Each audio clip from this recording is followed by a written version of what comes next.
Good Morning Business.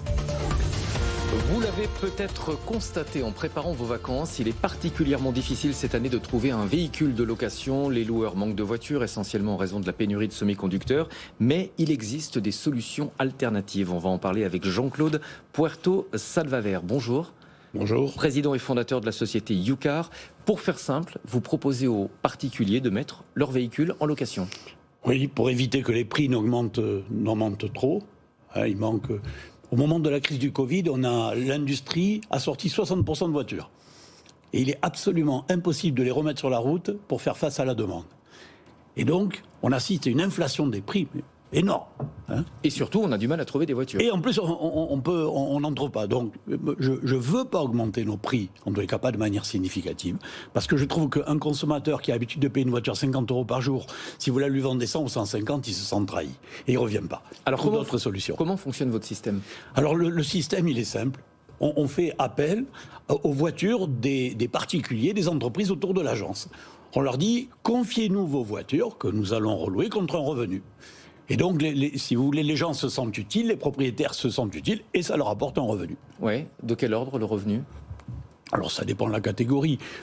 On a mis en place un système, on leur dit, voilà, vous mettez en place vous nous proposez votre voiture sur le mois parce que vous partez en vacances, parce qu'elle est disponible, on va vous payer un revenu minimum, mettons 250 €.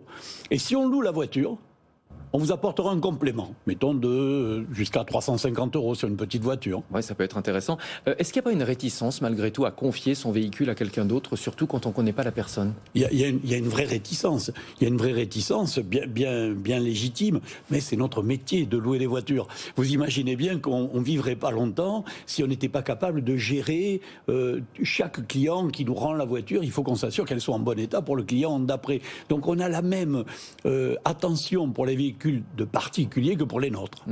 En cas d'accident, de détérioration, j'imagine que... C'est notre assurance qui joue. Ouais. C'est notre assurance qui joue. Si la voiture est abîmée, évidemment, on la fait réparer à nos frais. Si la voiture est immobilisée quelques jours, on propose un véhicule de remplacement. Donc, le système, dans ce contexte-là, ça devient extrêmement facile de partager et sécuriser. On a tous l'image du grand-père qui maltraite un petit peu l'embrayage de la voiture ou du jeune conducteur aussi, on ne va pas stigmatiser. Dans ce cas, on peut endommager le véhicule, mais ça ne se voit pas tout de suite. Là encore, est-ce qu'il y a une réticence ? Probablement, mais on se rend compte quand même que nos voitures, alors je parle des nôtres, nos voitures de loueurs, finalement, on sait les exploiter sur des durées longues sans qu'il y ait de dommages. Donc, il faut pas trop fantasmer quand même. Les gens conduisent normalement, il peut y avoir des accidents et on est assuré pour les accidents. Mais pas de véritable risque. Alors, vous êtes dans l'air du temps, on a de plus en plus de difficultés de stationnement en centre-ville.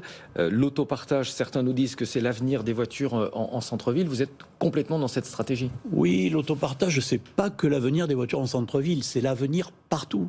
C'est l'avenir partout, y compris en zone rurale. Il y a trop de voitures. Il y a 40 millions de voitures qui ont un âge moyen supérieur à 10 ans. Une voiture qui rentre sur la route aujourd'hui, elle sortira dans 20 ans. On n'a pas besoin de toutes ces voitures. Je pense que 30 millions suffirait amplement. Il faut sortir les vieilles voitures, on est d'accord, mais il ne faut pas provoquer une crise sociale. Donc il faut apporter des solutions. Et apporter des solutions pour que tout le monde puisse rouler dans une voiture neuve, ça passe par une meilleure économie. Et je ne connais que le partage qui puisse résoudre ce problème d'économie. Est-ce qu'il y a une volonté des pouvoirs publics de vous accompagner, d'encourager ce genre de pratique ? Alors je pense qu'il y a une volonté de trouver des solutions. C'est-à-dire que quand vous interdisez 12 millions de voitures dans les années qui viennent de rentrer dans les ZFE, il faut quand même se préoccuper de trouver des solutions. Alors on n'attend pas après ça pour autant. On n'attend pas après ça, on trace notre route, on développe notre écosystème. On s'adresse aux municipalités.